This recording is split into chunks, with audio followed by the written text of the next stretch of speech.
what a truly Horizon Expanded 3D debut! I give it a Wizard OG Chan out of 10. I'm in awe of your creativity, comedy sense, and whimsy. Can't wait to see what you have in store for the future. I don't know yet. I feel like I have like a creativity imagination tank, and then once I finish a big project, the tank is empty. But then sometimes I'm like, I'll never think of something funny ever again. But all of my greatest ideas are spur of the moment, so I'm sure something will pop up. But right now, I need brain rest. Currently, I need to refill my creativity tank and rest my sweet, tender brain. It needs to sleep. I cannot wait to be home in my own bed and just sleep an entire day. I'm really looking forward to it. And then once I get enough rest, I can build up that creativity engine again. Yippee! I think that is something very, very important to do. It's like, I know that there's this kind of grind set where you constantly have to be putting things out and you feel the need to do so. I think it's a thing in content creation spaces, especially because, I don't know, the internet has short-term memory.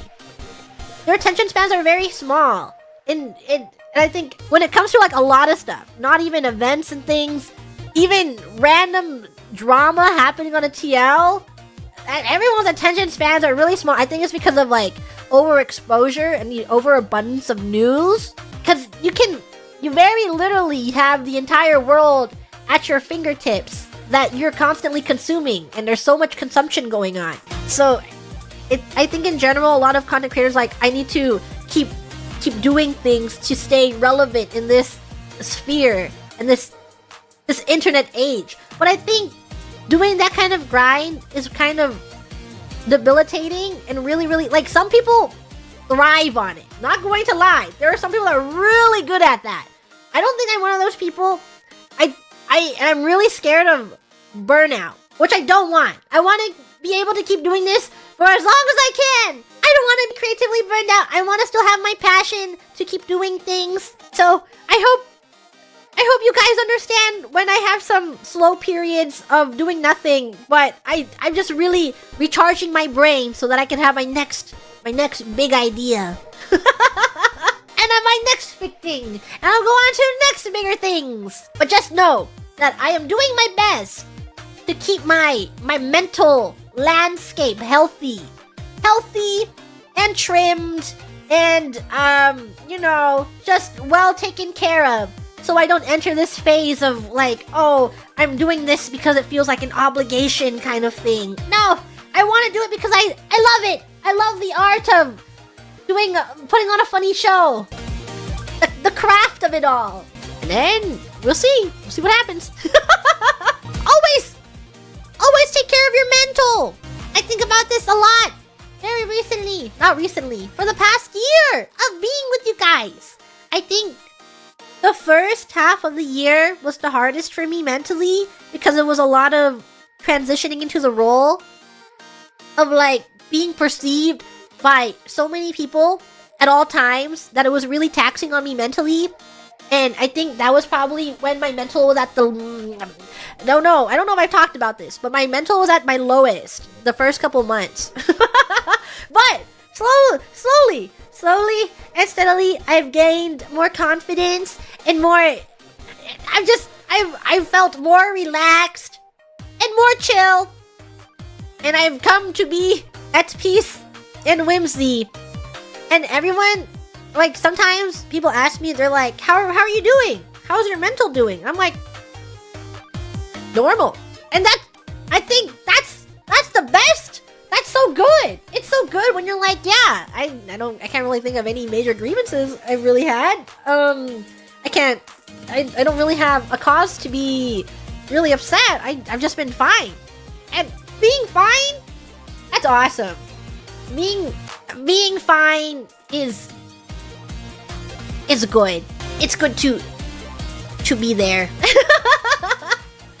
I'm actually fine. And sometimes you're like, oh, how are you feeling? And I'm like, oh, I don't know. I'm doing okay. Which is great. Because sometimes there's like a point in time where you're not doing okay. And it sucks. But just doing okay and you're doing okay for a long period of time, yeah. That's healthy. It's healthy if you're just okay for months on end. And that's where I'm at. That's where I am at right now. Being fine is good. Yippee! Okay, it's amazing. So thank you, Gwims.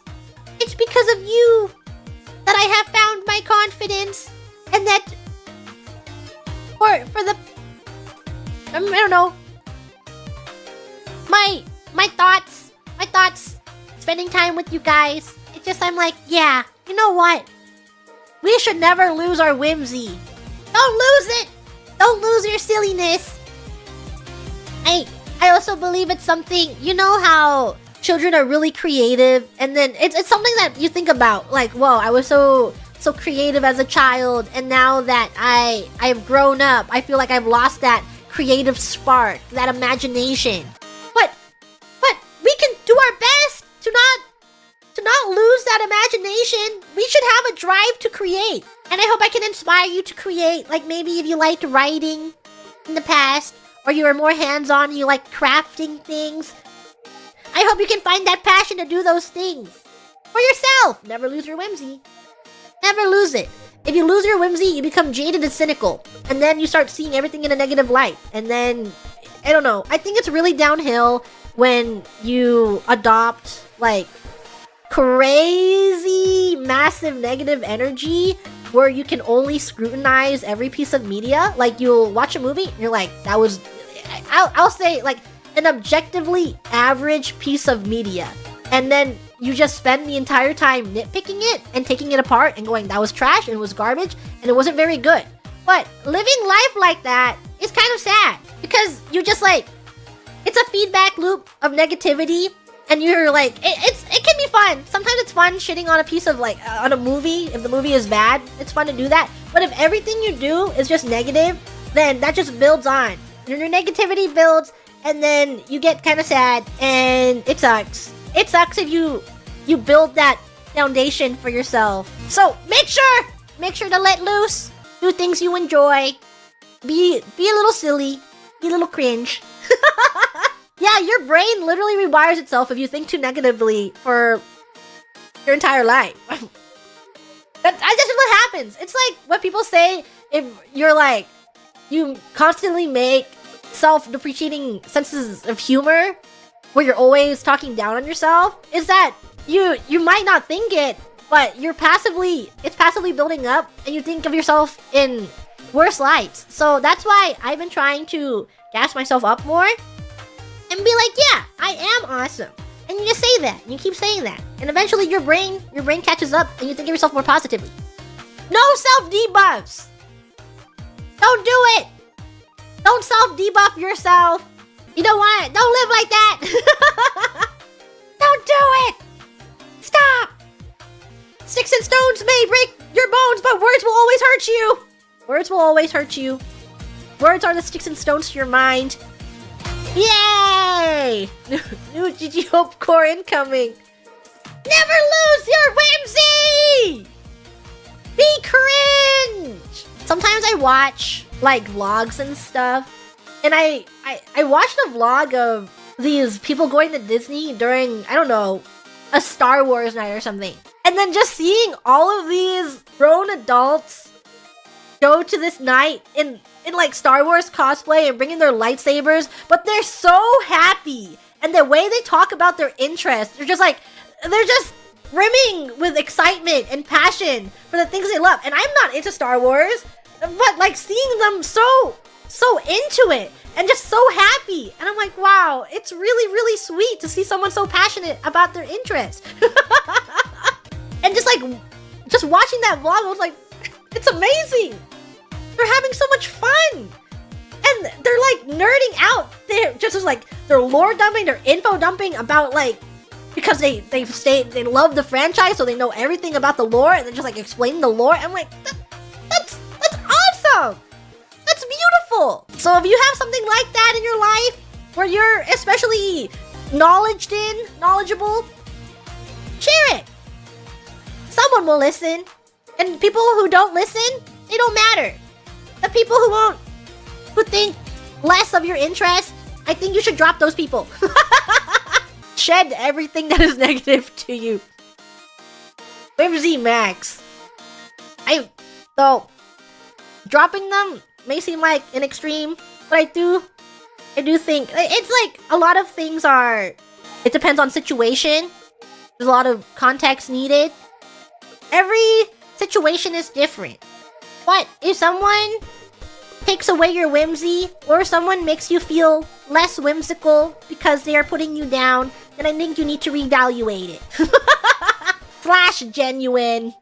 You need to recontextualize what's going on and if that really makes you happy or not.